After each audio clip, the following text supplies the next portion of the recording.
जगत्पते गोपेश कांचन गौरांगी वृषभानुसुतदेवी प्रणमामि हरिप्रिये कल्पतरुभ्यश्च कृपासिन्धुभ्येव च पतितानां पावनेभ्यो वैष्णवेभ्यो नमः। नमः। श्री कृष्ण चैतन्य प्रभु नित्यानंद श्री अद्वैत गदाधर श्रीवासदि हरे कृष्णा कृष्ण हरे Krishna Krishna Krishna Krishna Hare Hare Hare Hare Ram Ram Ram Ram Hare Hare. So reading, of course, chapter 11, the universal form, 38. So hopefully you all have Bhagavad Gitas and you can turn to, well, it's page 583 in my book. It's text 38 of the 11th chapter. Well, you can repeat after me. Let's just do the word for word. So just in case some people for their Bhagavad Gitas. Svam Adideva आदिदेवा Purusha पुरुषः Pranas Svam Asya विश्वस्य Vasya वस्य Param परं Anam निधानं Tasi वेत्तासि Vedyam वेद्यं Cha Param Cha च Ma मम Swaya त्वया Tam तं Vishvam विश्वम् Anantarupa अनन्तरूप Tvam Adideva Purusha Puranas Tvam Adideva Purusha Tvam Asya Vishvasya Param Nidanam Tvam Asya Vishwasya Paramnidanam Vetasi Vedyam Cha Param Cha Dharma Veda Vedyam वेद्यं च परं च धाम Tvaya Tatam Vishvam Anantarupa त्वया Tvaya ततं विश्वम् अनन्तरूप Tvam Adideva Purusha Puranas त्वमादिदेव पुरुषः पुराण Tvam Asya Vishvasya Param Nidanam त्वम् अस्य विश्वस्य परं निधानम् Vetasi Vedyam Cha Param Cha Dharma वेत्तासि वेद्यं च परं च धाम Tvaya Tatam Vishvam Anantarupa त्वया ततं विश्वमनन्तरूप Tvam Adideva Purusha Puranas त्वमादिदेवः पुरुषः पुराण Tvam Asya Vishvasya Param Nidanam Tvam त्वमस्य विश्वस्य परं निधानम् Vetasi Vedyam Cha Param Cha Dharma वेत्तासि वेद्यं च परं च धाम Kaya Tatam Vishvam Anantarupa Tvaya त्वया ततं विश्वमनन्तरूप Tvam Adideva Purusha Puranas त्वम् आदिदेवः पुरुषः पुराणस् Tvam Asya Vishwasya Param Nidhanam त्वम् त्वम् अस्य अस्य विश्वस्य विश्वस्य परं परं निधानम् निधानम् Vetasi Vedyam Cha Param Cha Dhama वेत्तासि वेद्यं च वेत्तासि परं च वेद्यं च धाम परं च धाम Tvaya Tatam Vishwam Anantarupa त्वया त्वया ततं ततं विश्वम् विश्वमनन्तरूप अनन्तरूपा त्वमादिदेवः पुरुषः पुराण Tvam Adideva Purusha Puranas Tvamasya Vishwasya Param Nidhanam. Tvamasya Vishwasya Param Nidhanam Vetasi Vedyam cha Param cha Dhama. Vetasi Vedyam Cha Param Cha Dhama Tvaya tatam Vishwamanantarupa. Tvaya Tatam Vishwamanantarupa Tvam Adideva Purusha Puranas. Tvam Adideva Tvamadideva Purusha Purana. Puranas Tvam Asya Vishwasya Param Nidhanam. Tvam Tvamasya asya Vishwasya Vishwasya Param Param Nidhanam Nidhanam. Vetasi Vedyam Cha Param Cha Dhama. Vetasi Vedyam Cha Param Cha Dhama Tvaya Tatam Vishwam Anantarupa. Tvaya Dvaya Tatam Vishwam Vishwamanantarupa Anantarupa. Adideva Purusha Puranas Adideva Tvamadideva Purusha Purusha Purana. Puranas Tvam Asya Vishwasya Param Nidhanam Tvam asya Tvamasya Vishwasya Vishwasya Param Param Nidhanam. Nidhanam Vetasi Vedyam Cha Param Cha Dhamma Vetasi Vetasi Vedyam Cha Vedyam Param cha Cha Param cha Dhama Dhama. Tvaya Tatam Vishwam Anantarupam Tvaya Tatam Vishwamanantarupa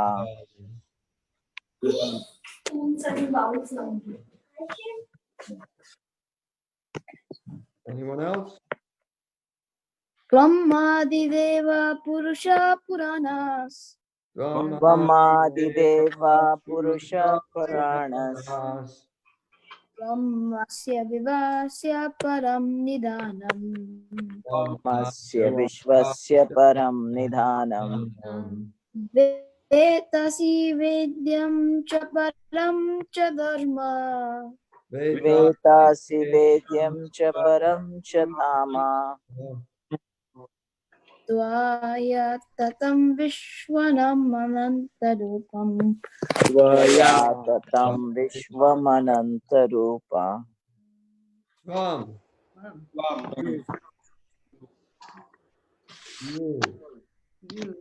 Adideva, Adideva, the original supreme God.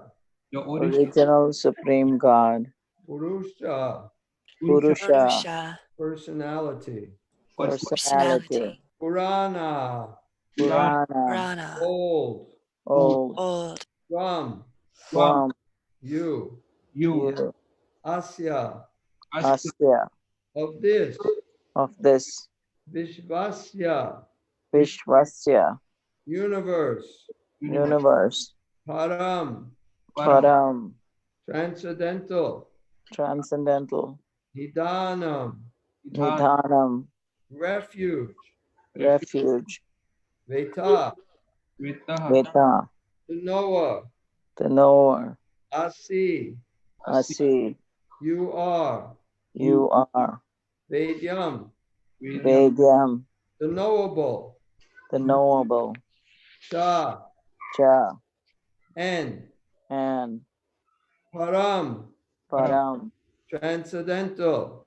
transcendental, Cha, Cha, and and Dhamma, Dhamma, refuge. refuge, Raya, Tvaya, by you. by you, Tatam, Tatam, pervaded.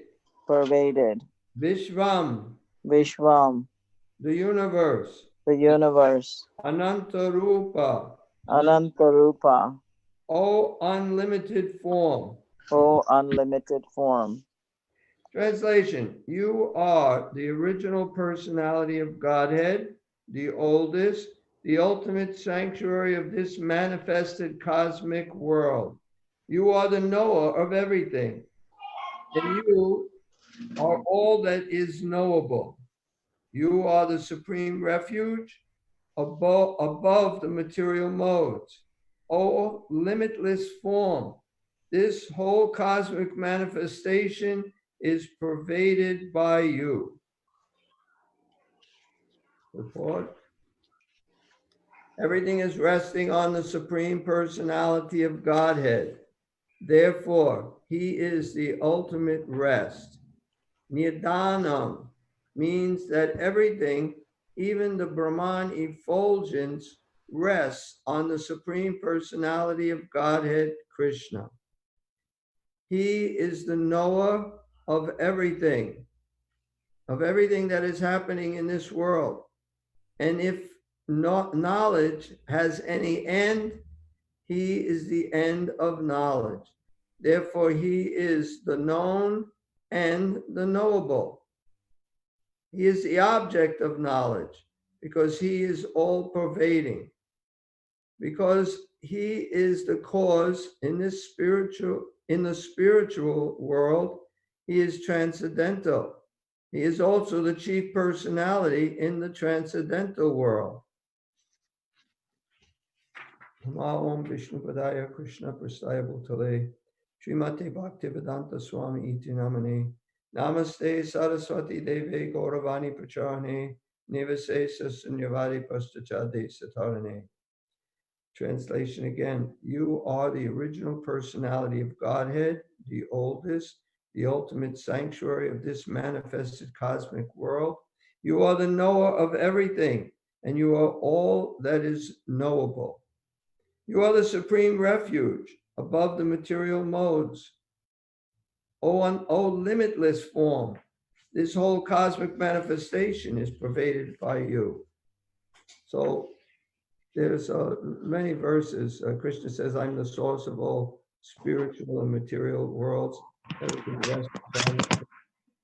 He said, everything rests upon me as pearls are strung on a thread.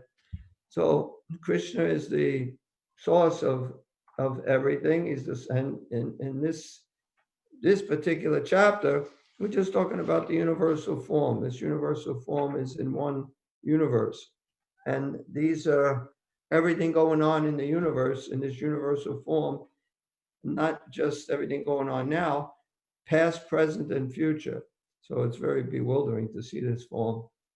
And of course, he was talking about the present, or no, he's talking about the future, when what's going to happen in this war. All these great warriors, Bhishma, Drona, Karna, they're all going to be eaten or destroyed by. What? Can somebody shut? Yeah, now she's blocked. So all these great personalities are being eaten by this form, and which is an indication they're all going to be crushed and dead. So whether Arjuna, this is what's going to happen, whether Arjuna fights or doesn't fight, it's still going to happen. So he should fight to take the credit for it. So some of the words in this verse is of course, he's the original supreme personality of God. We talk about tattvas, like there's Jiva Tattva. We had Jiva Tattva. Jiva Tattva is a tiny little fragmental part and parcel of God, like a spark from a fire. A spark from the fire is similar to the fire, although the spark can go out easily. But fire is much larger and can burn things much easier. But it is like a spark from the fire, or like even a drop from the ocean. Of course, Om Punam Araha Punam Idam Punat Punam Udachate Punasya Punam Punasya. What is it? Punasya Punam Adayasya Eva Vashishate. Anyway, basically it's saying that the Supreme Personality of Godhead is the original. Even though so many complete units emanate from him, he still remains a complete balance. So it's like if you have an ocean and you just keep taking drops from the ocean, but the ocean still remains the same. It will seem the same if we just took drops from the ocean, but ultimately you can actually, the drops is made up of trillions and trillions and trillions of drops. But with Krishna, if you take away anything from him, he still remains the complete balance. He still remains the same.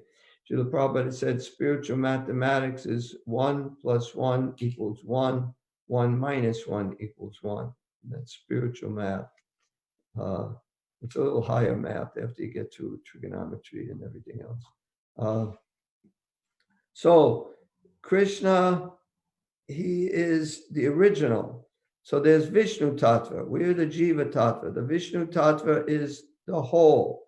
And he can expand himself into other Vishnu Tattva forms. There's Ram, Nrsimha, Varaha. There's unlimited forms of expansions from Krishna, Vishnu, Narayan.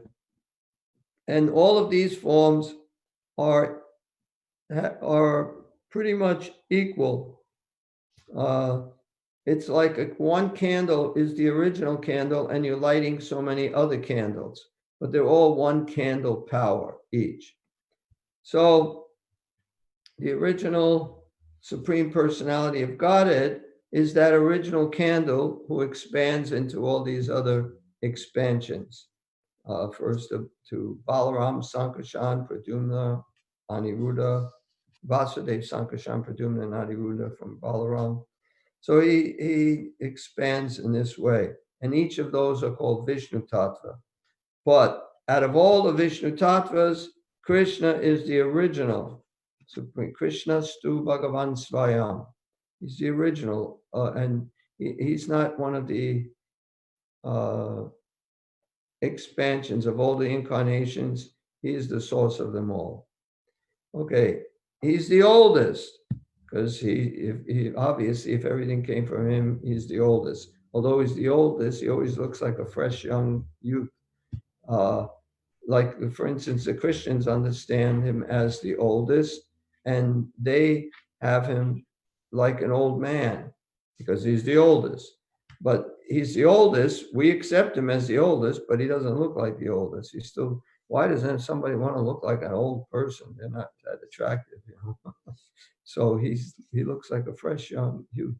Even on the battlefield of Kurukshetra, he was 125 years old. He looked like he was 16 years old. And that's not with any kind of facelifts.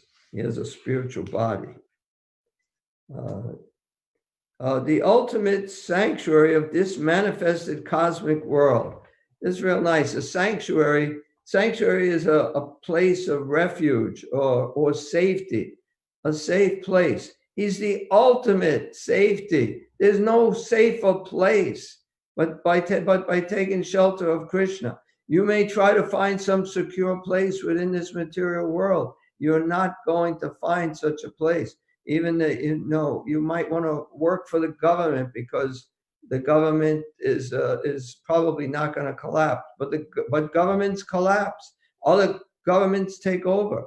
I remember when I was a kid, I got from my uncle all this money from Japan, from the war, and it was all useless. It was just, of course, nowadays without the toilet paper, maybe people can use it, but it really has no use at all.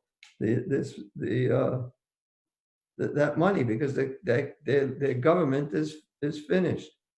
So even now, secure, you might think it's to take shelter, get a good job in the government, or be in the military. This is secure. Nothing in this material world is secure. Nothing in this material world is real refuge. It's only Krishna, because Krishna can protect you no matter where you are.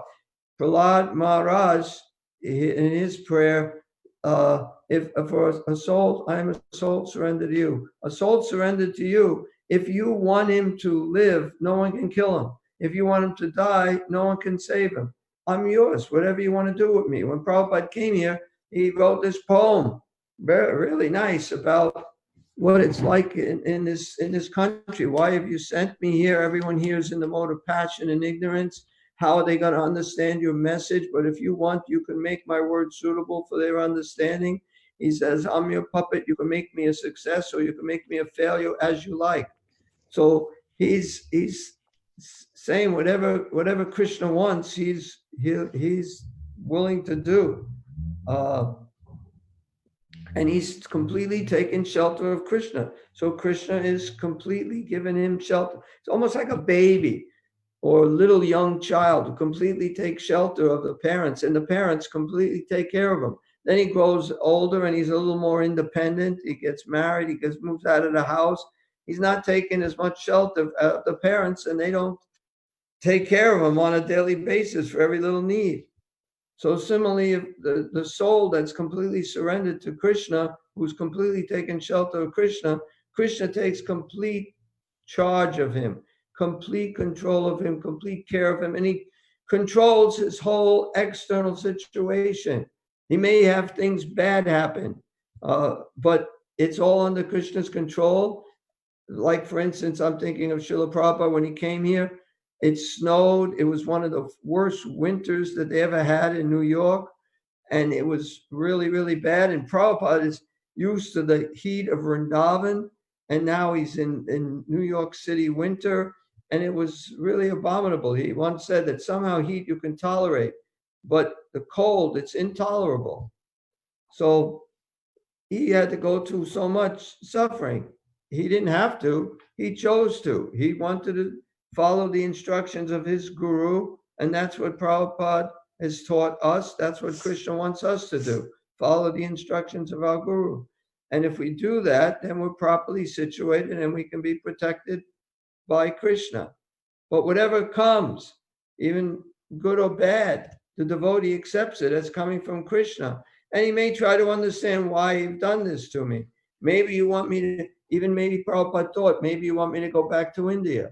So he'd go down to the Scandia boat place or shipping place, and he'd ask when the next ship's going out, and they tell him, and then he doesn't go. Then he comes back again months later. When's the next ship going out? And then even the person at the shipping yard said that, Swamiji, you keep asking, but you're never gonna go. Because he keeps, but he does have some doubts. Sometimes he'd have some doubts what Krishna wants. But he's willing to do whatever Krishna wants. That's why he came here. He was convinced this is what Krishna wants because his Guru Maharaj said that. So that's a refuge we have to take. That's where we can find, that's the sanctuary we can find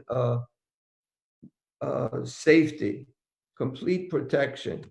And there's nowhere else in this material world where you're going to find complete protection. Even on the battlefield, Jayadraj, that Ganapati Govind mentioned about him, he wasn't one of the main warriors that was mentioned in the beginning, but it was mentioned later on. But Jayadraj, he was protected by all of the Kauravas, the main generals. Each one of them can fight with 10,000 men at the same time and defeat them. They were so powerful. And he had maybe 8 or 10 of them surrounding him, making sure no one killed him, because Arjuna promised that if he doesn't kill Jayadraj in this particular day, then he will give up his life. So they thought, we can't really defeat Arjuna, but all we got to do is protect Jayadraj. But, when Krishna has a plan, Arjuna took shelter of Krishna. So it was the war, when the sun set, the fighting was over. So he had to kill him before sunset, and it looked like sunset. And then Krishna told Arjuna to shoot him now. And he went, look up to see that there's no, that the sun has already set. And he shot Jayadraj and killed him. And then the cloud moved out of the way. They saw that the sun was still there, and then the sun set. So when you have Krishna on your side, there's nothing, even the greatest protection. Imagine having 10 Maharathis, these great warriors that can fight. They have the strength of 10,000 elephants. They can fight with thousands of warriors at the same time, and they can't protect you when you have Krishna on your side. So Krishna is the real sanctuary for all of us.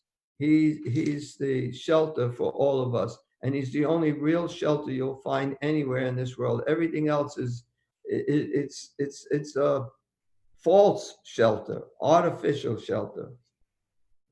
Okay. You are the knower of everything. Of course, Krishna knows everything. He knows everything past, present, and future. And you are all that is knowable. Really, ultimately, everything is Krishna. Ultimately, everything is Krishna. So if you know Krishna, you know everything.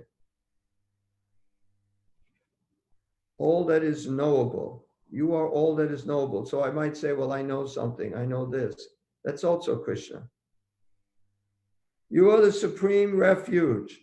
I spoke about that. Above the material modes. He's above the material modes. And not only is he above the material modes, but he tells us we should get above the material modes. What is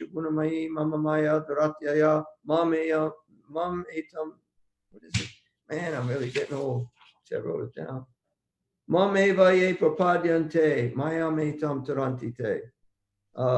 This divine energy of mine. Now, Krishna's talking about his divine energy. But then he says, consisting of the three modes of material nature. So this three modes of material nature is, why is that divine? Because it's coming from Krishna. So that this divine energy of mine, consisting of the three modes of material nature, is difficult to overcome, but one who has surrendered unto me can easily cross beyond it. So we can all cross beyond these three modes of material nature. We have to rise above these modes, and we can do that by taking shelter of Krishna. There's another Veda. The Vedas mainly deal with the subject of the three modes of material nature. So why would the Vedas mainly deal with the subject of the three modes of material nature? Because that's what most people are interested in, is interested in getting a good wife, interested in getting a good job, interested in being healthy, economic development. So this is all within the three modes of material nature. And the Vedas mainly deal with that. So because of that, when Srila Vyasadeva completed all the Vedas, he wasn't satisfied. And like a real devotee does, he has some problem. He goes to his spiritual master, who happened to be Narada Muni, and he told him, I feel despondent. I wrote all of this and I still feel despondent, not satisfied. Something's off. He said, because you mainly spoke about the three modes of material nature. You mainly spoke about the material world and doing this sacrifice to obtain that, all material. You haven't sufficiently broadcasted the glories of the Lord. So then he wrote the Srimad Bhagavatam after he was mature in his understanding and in his writing. So it's the cream of Vedic literature, is the Srimad Bhagavatam. What Krishna says, the Vedas mainly deal with the subject of the three modes of material nature. O Arjuna, become transcendental to these three modes. Be free from all dualities and from all anxieties for gain and safety, and be established in the self. So he's telling him not to get influenced by these three modes. And later on in the Bhagavad Gita, he tells him, by taking shelter of Krishna, you can easily cross beyond these three modes. So here, you are the supreme refuge above the material modes. So by taking shelter of that person who is above the material modes, we can also go beyond these material modes. Oh, limitless form. I mean, this form is limitless. He's just seen it as practical experience from this universal form. This whole cosmic manifestation is pervaded by you. So you're everywhere. There's another thing I wrote. I didn't write, I read and copied.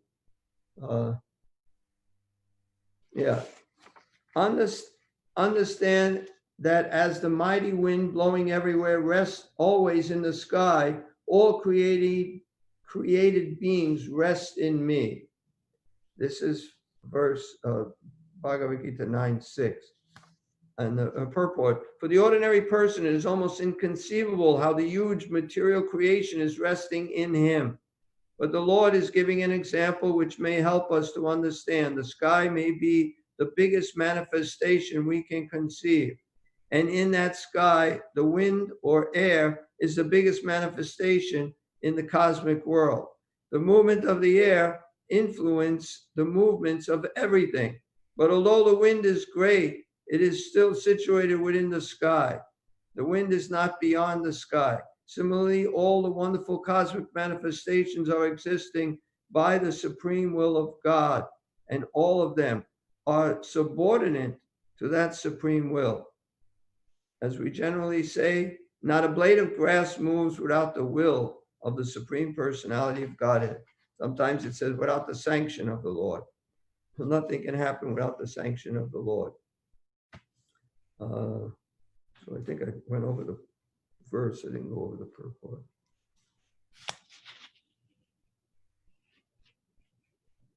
Okay, anyone have any questions?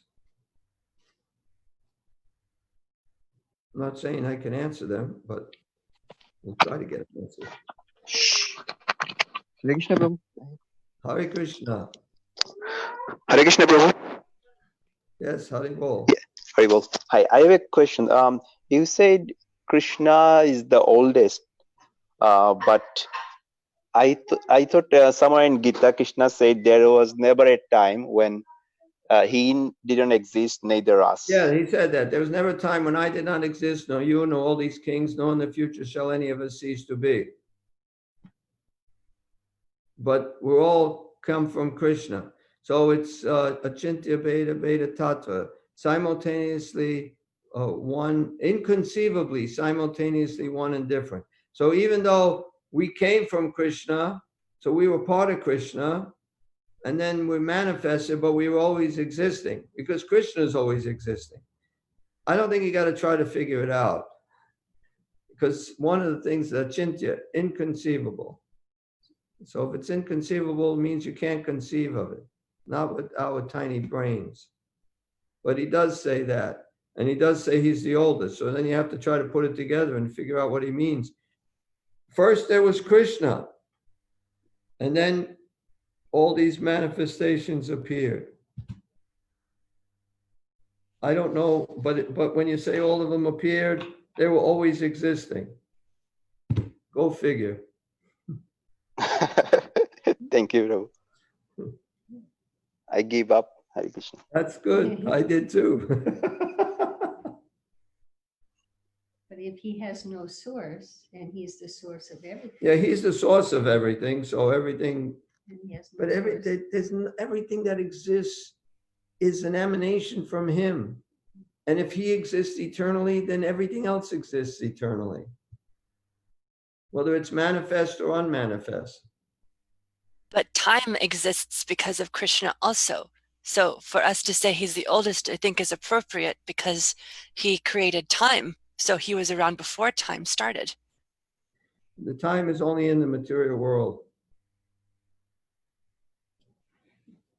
Right? But what about eternal time? It's eternal time, but there's no past, present, and future in The the, effect. what? The effect isn't there. The effects of time is not there in the spiritual world. In the material world, time I am, destroyer of the worlds. Everything gets destroyed in time. You can have something and eventually it's going to wear out and be gone, whatever it might be, especially if you use it often, you know. But I mean, if you don't use it much, it'll last longer. But what's the use? You got to use things. But in the material world, they get destroyed. In the spiritual world, it doesn't affect. There's no destruction. Time doesn't wear anything down. So the effects of time aren't there.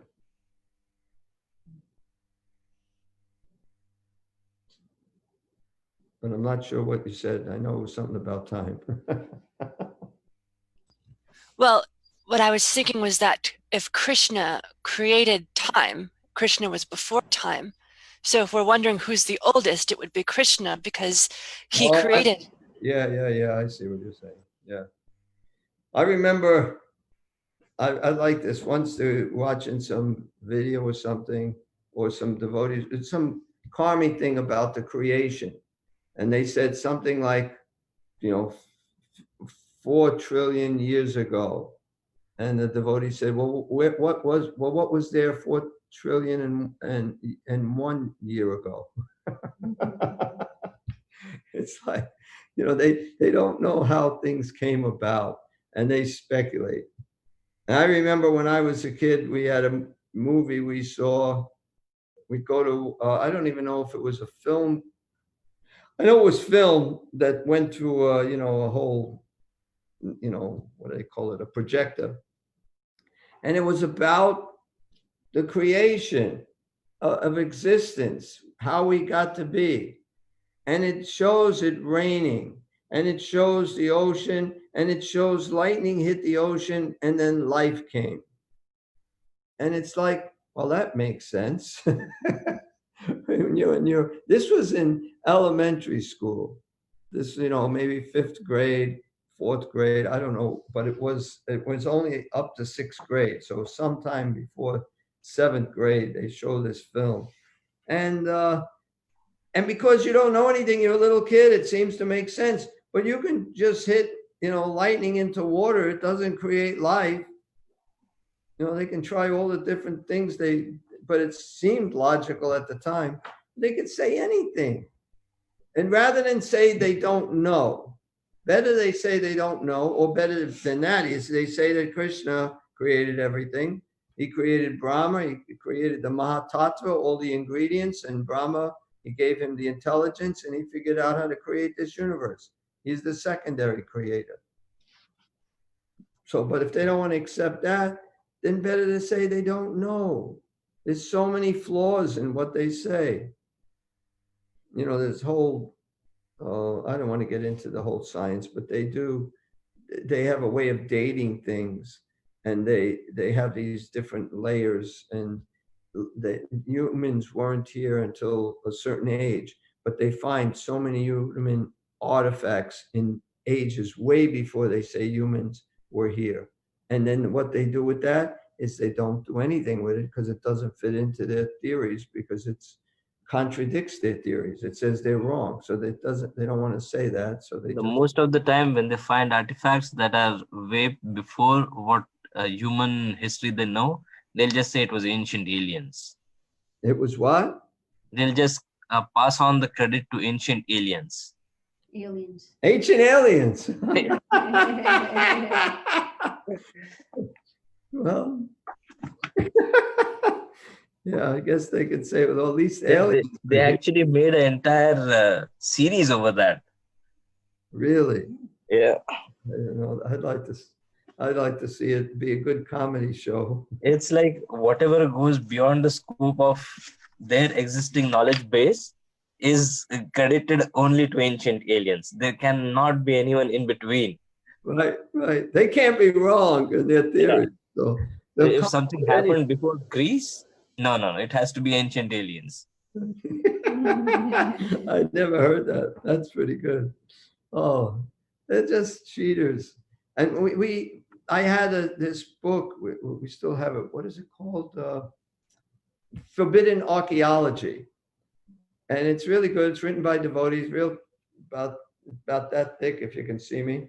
Mm-hmm. And in that book, it gives all this evidence of how we humans were here way longer than they're saying, from archaeologists finding things. And we had one devotee who was going to the Trinity College at the time, and he brought the book, and he brought it and showed his professor these things. And his professor said, if you use that, if you bring that into the whole science, then you'll never come to any conclusion. So I told the boy who was going to school that, okay, you have someone that murdered somebody, and you have all this evidence that said he did, but you also have a bunch of evidence that seems to say he didn't do it. So let's not put that in, because it just confuse people, and let's just keep it where, so everybody's on the same page. It's like so stupid. Better you say, we don't know, but they can't do that. The big false ego. They can't admit they don't know. That's all. Not even saying that the Christians are right, the Hindus are right, or there's some other religion is right. We don't know. We don't know. That's more honest than to say things. But they might lose their jobs. Yeah, yeah, yeah. That's probably why they don't do that.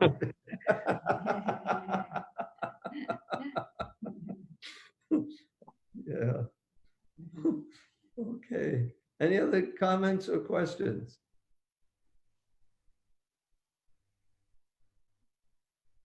Nothing else? I'll read one more verse. So 39. So who's giving class tomorrow? Ganapati Govind, is that you? No, it's Thursday. Oh, yeah, I'm not giving class tomorrow. Oh, who gives Thursday? Somebody different, right? Yeah, it's a rotation. Different devotees give on Thursdays. Okay. Anyway, they'll be up to 40, whoever that is. So I'll read. What we're going to do, the way we generally used to read from what I remember, the verses when Prabhupada was here. The first verse, you do the way we did it tonight. We chant this verse 3 times, and then everyone gets to chant it who wants to chant it one time. Then we go over the word for word, then we read the English. After that, any subsequent verses, generally they just read the verse, maybe read the word for word, but no one else, gets a chance to go around and chant it. So we're going to do it like that. And those who give class who are on this right now, can also do that. So we'll text 39. If everyone can repeat. Vayor Yamagnir Varuda Shashanka. Vayuryamo Agnirvaruna Shashankah. Prajapatisvam Prapitamahascha. Prajapatisvam Prapitamahascha. Namo namaste stu sahasra kritva. Namo namaste stu sahasra kritva. Punascha bhuyopi namo namaste. Punascha bhuyopi namo namaste. So I'll do the word for word. Vayu, Vayu, air.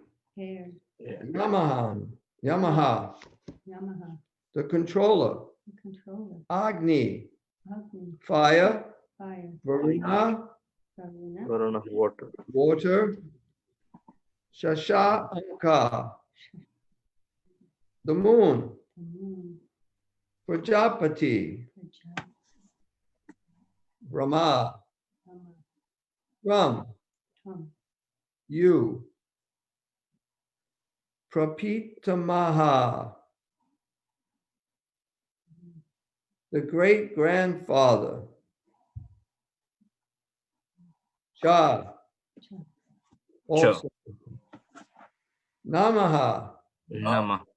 my respects. My respect. Namaha, Namaha. again my respects. Again, my respects. Te, Te, unto you. unto you. Astu, Astu, let there be. let there be. Sahasra kritvaha, Sahasra 1,000 times. 1,000 times. Punacha, Unacha. and again. And again. Bhuyaha, Booyaha. again. Again. Api, Happy. also. Also. Namaha, Namaha. offering my respects. Offering my respects. Namaste, Namahate. offering my respects unto you. Offering my respects unto you. Translation, you are air and you are the supreme controller. You are fire, you are water, and you are the moon. You are Brahma, the first living creature, and you are the great grandfather.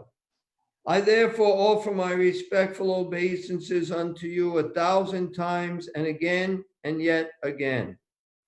Purport.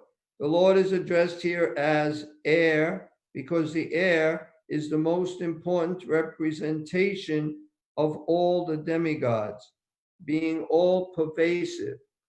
Arjuna also addressed Krishna as the great grandfather because he is the father of Brahma, the first living creature in the universe. It's interesting about the air, because I think I read something about the air, didn't I?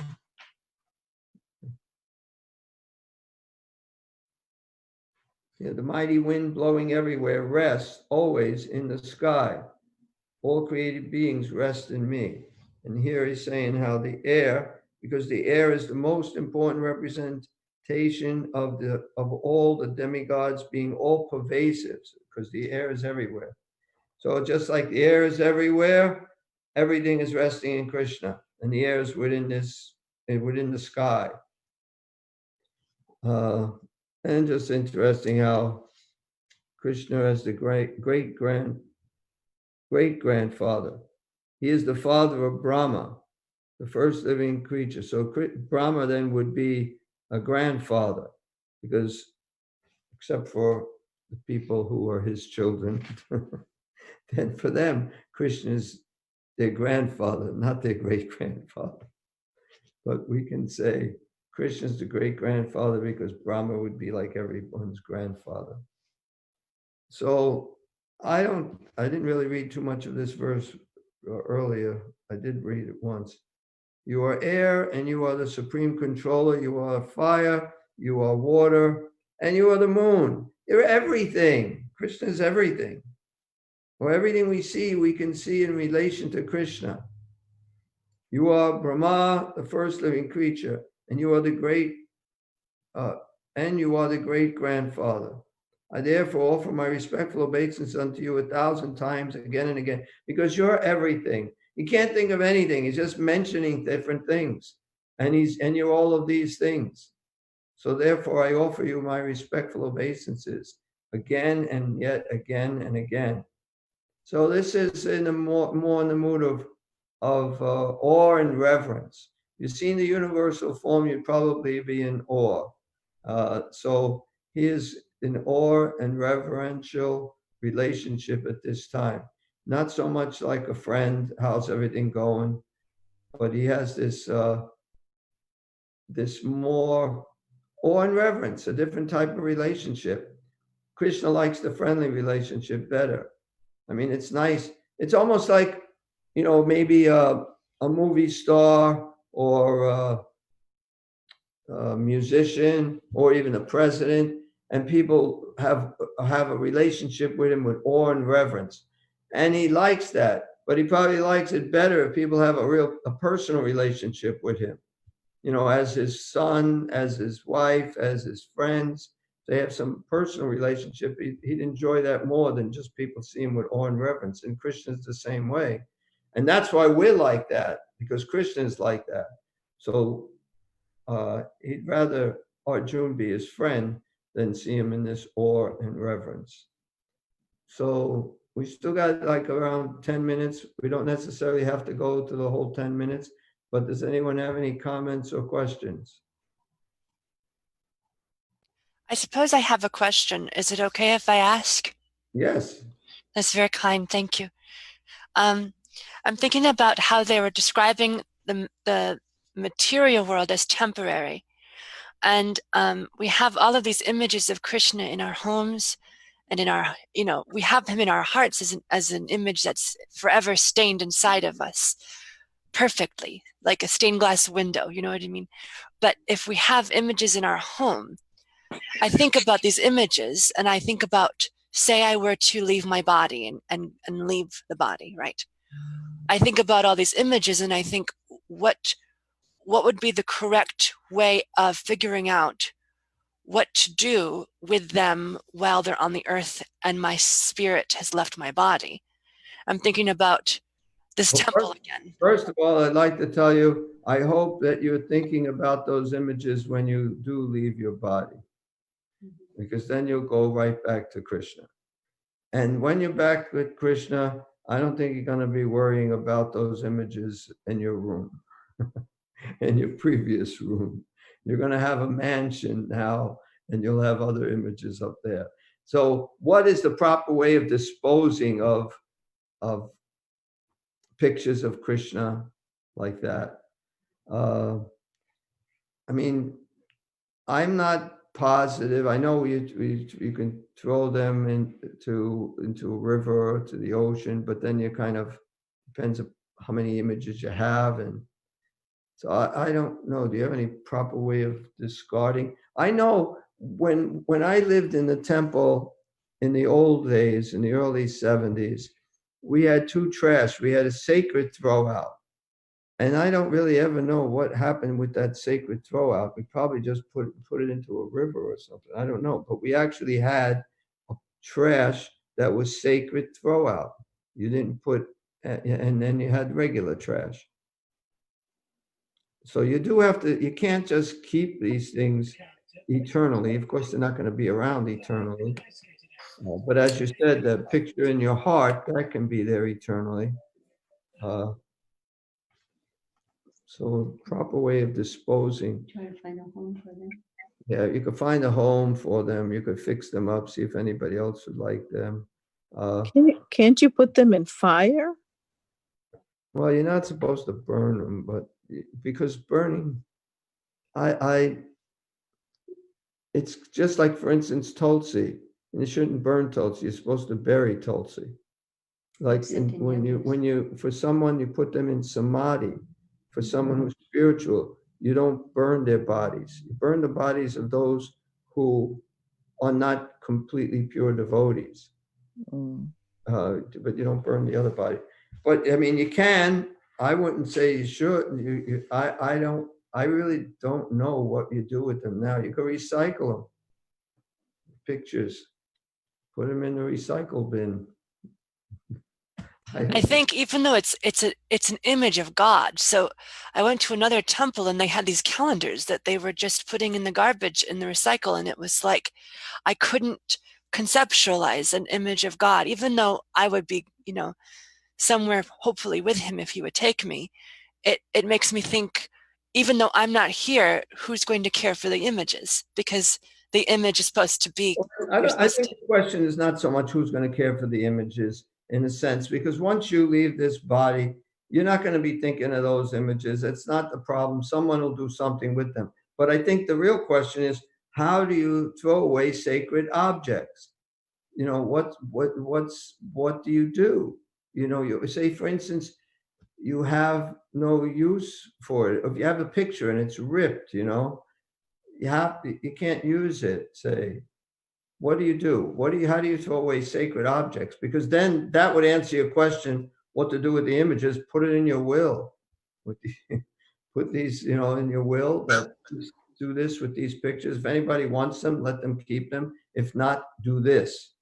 But what is that this? I'm not positive. It's a good question. Somebody can look online while we're talking. What do you do with sacred throw out?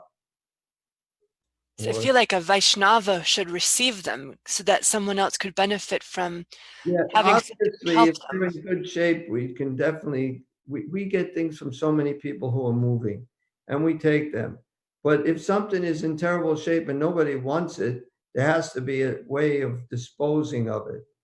That's not just throwing it in the trash.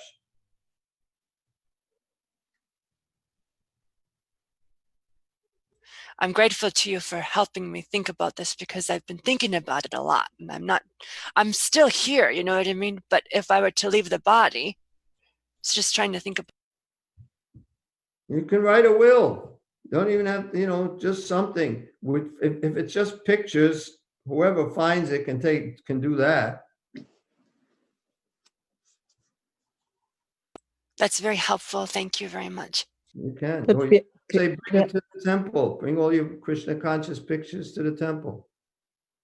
But Pyari, I thought I heard you say one time, like a deity that's worshipped, we know it's Krishna, but let's say a temple falls into disarray or it falls into the wrong hands who do not consider it worshipful or whatever, then didn't you say like God would leave that form?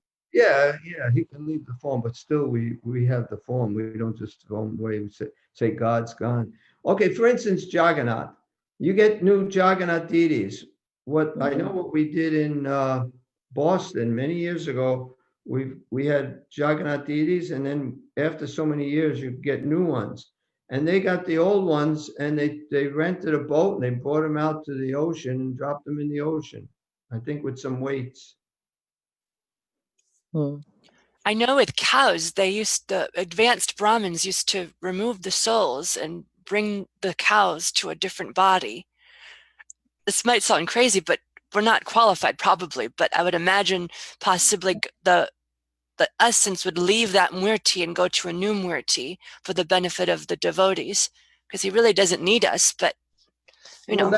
With Jagannath, there is this whole ceremony where you do put the new deities and you take the old deities. So Jagannath is now in the new forms, and you could say he's left the old forms, but you still respect the old forms.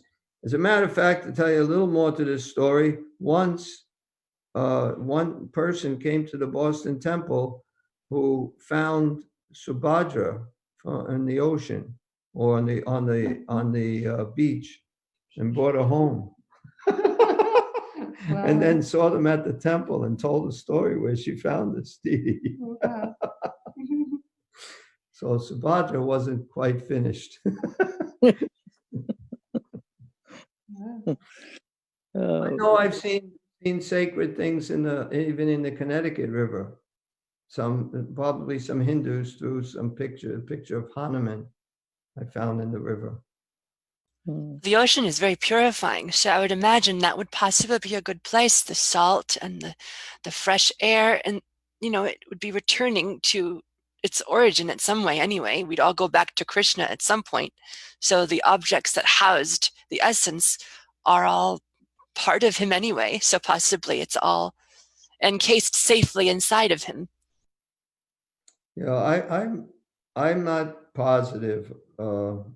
I can tell you other things we did. When I was going to the temple in 71 in New York, they had a printing press. So they printed a lot of things, and then sometimes there's mistakes. So it still has all the scriptures on it, but there's some mistake. So I remember what we used those things, we'd make them into cones and we'd serve out our popcorn in them. But I don't think anybody really knew at that time about these things, what you're supposed to do. But they didn't waste anything. They used it as instead of wasting a plate, they used those cones, and at night we all have popcorn in those cones, wrapped up in scripture. I suppose that intention is very important with this. It's all probably very much about intention and reverence, and how much are you putting into reverence towards Krishna when you're interacting with these. That is the most important part, is the intention. If you want to do the right thing, even if it's the wrong thing, if your desire is you're trying to do this for Krishna, you're going through so much trouble to do this for Krishna, Krishna appreciates it. Okay. Yes. I was thinking of one question. This is not related to the 39th shloka, but I want to go back to the 37th shloka. Is it okay to ask this? It's okay. I don't know. Forget, what is it? So Arjuna, after having praised Lord Krishna in the 36th shloka, how the Rakshasas are running away from listening to your praise, he comes to 37th and he says, Kasmascha tena naren mahatman gariyase brahmano api adikartre ananta devesha jagannivasa tvam aksharam sat tatparam yat. So in this, who is he talking about? Is he talking about those who run away from the praise of Lord Krishna? Because the first two parts say, why don't they praise you who are greater than even Brahma, the supreme creator? Listen unto you, the limitless one, God of gods, refuge of the universe. You are the invincible source, the cause of all causes, transcend. So your question is what?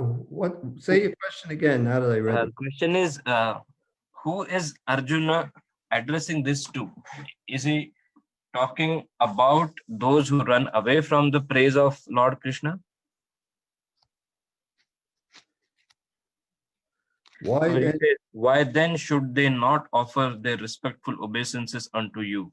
So who is the they? Oh, I mean, without reading, So in the 36th, the shloka just previous, the world becomes joyful. Rakshansi bhitani disho dravanti. Thus, everyone becomes attached to you. Although the perfected beings offer you their respectful homage, the demons are afraid and they flee here and there. All this is rightly done. O great one, greatest even of Brahma, you are the original creator. Why then should they not offer their... So he previously mentioning the demons, he's mentioning the great sages, and they're offering their respectful homage, but the demons are not. Why aren't they? So I mean, just from this verse itself, I would think is just a materialistic people. Why are they the way they are? Why aren't they doing this? Don't they see who you are? Mm-hmm. So the question arose because I was trying to write the gist or meaning as I understand in my language, Marathi. And then while I was writing the 37th, it suddenly struck me that this particular thing is addressed to someone. So I'm guessing it is those demons who are not paying obeisance to Lord Krishna. That's what I would guess, yeah. More than... That answers my question. Okay, then I'll quit there. Thank you so much for this. Okay, thank you for listening. Thank you for getting on. I appreciate having somebody here Thank you so much, Prabhu. to talk to. Anyway, stay tuned tomorrow. I don't know who's giving class, but someone will, and they'll hopefully start with text number 40. Hare Krishna, glories to Hare Shri. Krishna. Hare Krishna. Hare Krishna, Hare Krishna, Krishna Krishna, Hare Ram, Hare Ram, Govinda.